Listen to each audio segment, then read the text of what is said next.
একটু ভুলের কারণে নয়, একটু ভুল বোঝাবুঝির কারণে মানুষ তার প্রিয়জনকে হারায়। জীবনে কোনো কিছু শিখতে হয় মাথা নিচু করে, আর বাঁচতে হয় মাথা উঁচু করে। ভালোবাসার মানুষটির অবহেলাই কারোর জীবন ধ্বংস করার জন্য যথেষ্ট। সত্যিকারের ভালোবাসা সেটাই, যেখানে সম্মান, শ্রদ্ধা ও পবিত্রতা থাকে।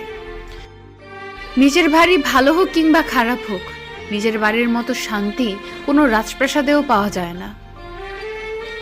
তুমি নেই বলে শহরের এত মানুষের ভিড়ে নিজেকে খুব একা মনে হয়।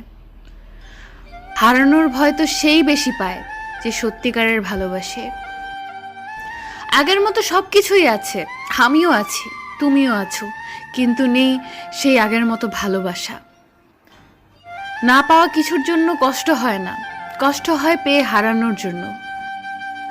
আমার কষ্টটা যদি তুমি সত্যি